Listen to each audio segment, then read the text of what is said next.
Swastiastu. Kami selamat ingin menatai sembah sujud karena melintang. Adil ketilinu keturamin ke surga. Bersengat ke dibata. Harus.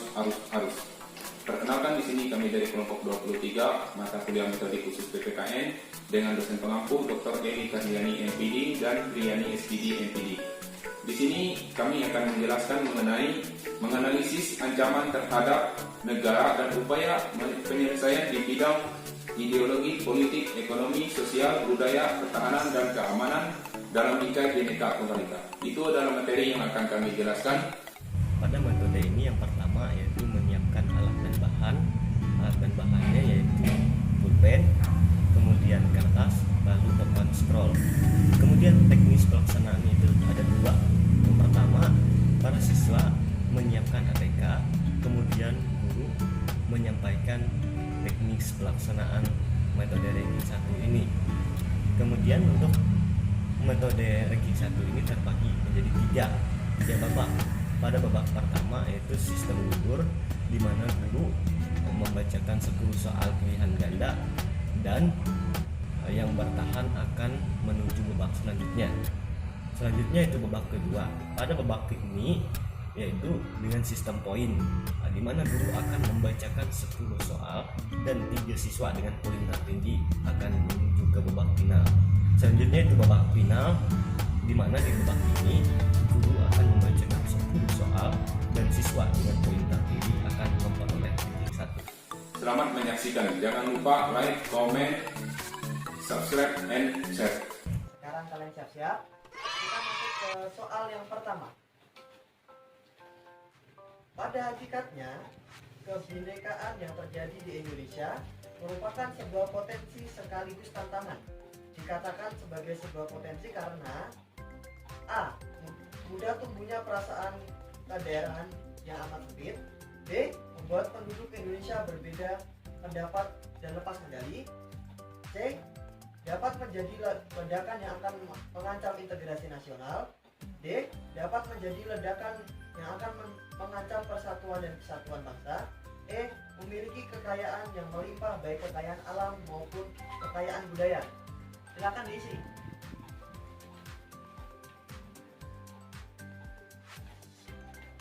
Sudah? Sudah, Pak. Silakan diangkat jawabannya. Ya. Jawabannya adalah E. Oke, siapa yang benar semua? Jawabannya E? Betul, Pak. Oke. Nah, kita lanjut ke soal yang kedua. Nah, dengarkan baik-baik ya. Soalnya adalah kebinekaan bangsa Indonesia juga merupakan sebuah tantangan, bahkan ancaman, karena dengan adanya kebinekaan, A. Mudah tumbuh perasaan kedaerahan yang amat sempit. B. Membuat penduduk Indonesia berbeda pendapat yang lepas kendali. C. Dapat menjadi ledakan yang akan mengancam integrasi nasional. D. Dapat menjadi ledakan yang akan mengancam persatuan dan kesatuan bangsa. E. Membuat bangsa Indonesia yang besar karena memiliki kekayaan yang melimpah. Silakan diangkat jawabannya. Ya. Jawabannya adalah E. Ya, salah, Pak. Nah, Salah juga. siapa yang salah? Ini, Pak. Oke. Oh, sama siapa? Pak Susan ya? Pak juga salah, Pak. Oke. Lanjut jawabannya apa? D. D. Oke. Berarti 3 orang tidak lanjut ke babak selanjutnya. Aduh. Kita lanjut ke babak kedua, yaitu sistem poin ya. Di sini Bapak akan membacakan beberapa soal. Nanti dengan kalian paling banyak benarnya, itu akan lanjut ke babak selanjutnya. Oke. Ya, Pak. Persiapkan. Soalnya adalah 1. Posisi negara Indonesia yang berada di tengah-tengah dunia dilewati garis khatulistiwa, diapit oleh 2 benua yaitu Asia dan Australia, serta berada di antara 2 samudra, yaitu Samudra Hindia dan Samudra Pasifik. Jika ditinjau dari aspek penduduk, berada di antara A. Ideologi komunisme di utara dan liberalisme di selatan. B. Kebudayaan timur di utara dan kebudayaan barat di selatan. C. Sistem ekonomi sosial di utara dan sistem ekonomi kapitalis di selatan. D. Daerah berpenduduk padat di utara dan daerah berpenduduk jarang di selatan. E. Demokrasi rakyat di utara dan demokrasi liberal di selatan. Silakan diisi. Oke. Ke soal selanjutnya ya. Nomor 4.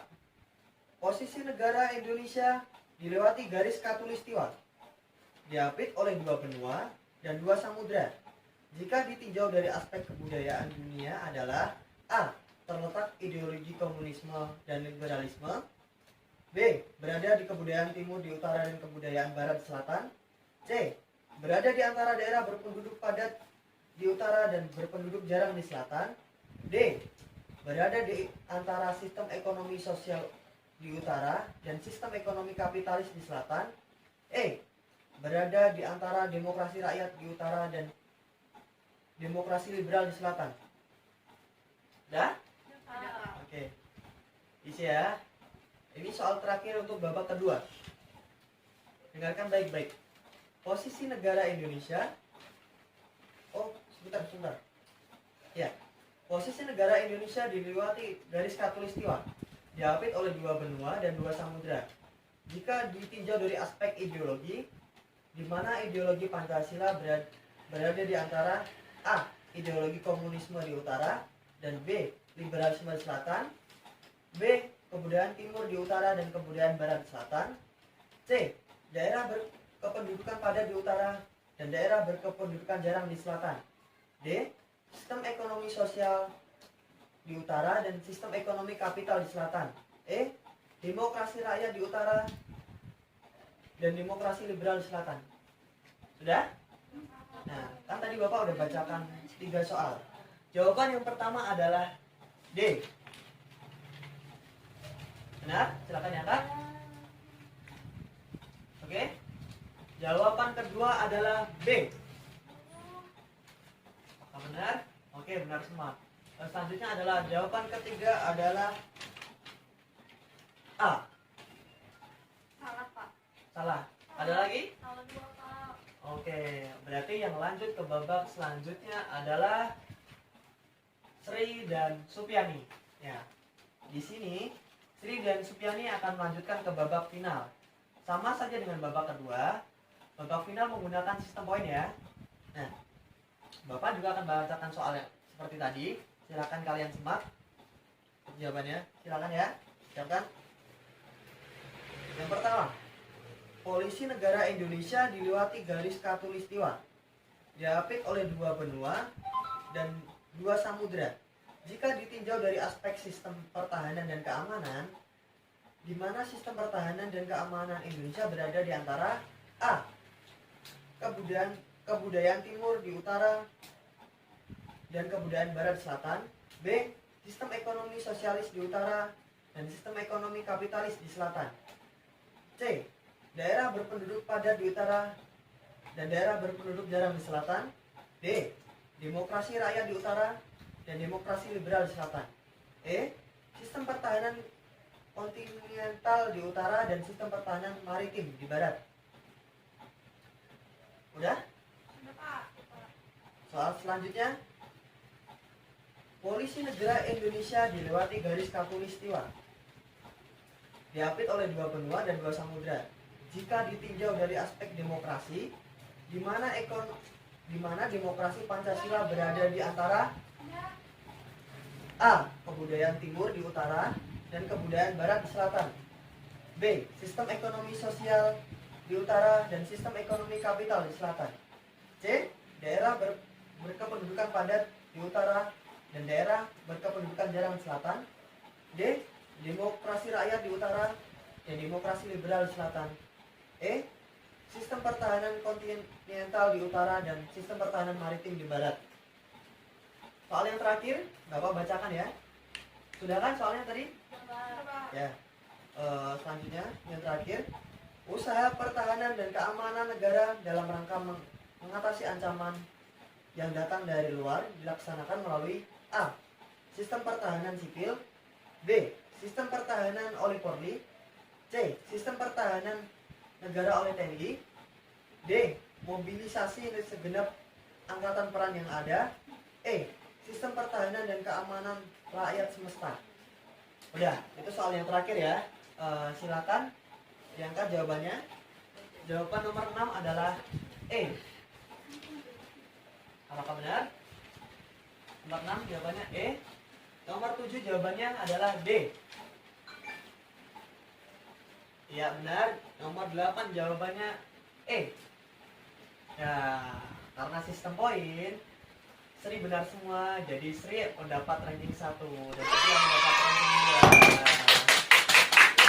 2. Ya, itu tadi adalah salah satu contoh video pembelajaran dengan menggunakan metode ranking 1. Nah, metode ini bisa diterapkan di dalam kelas.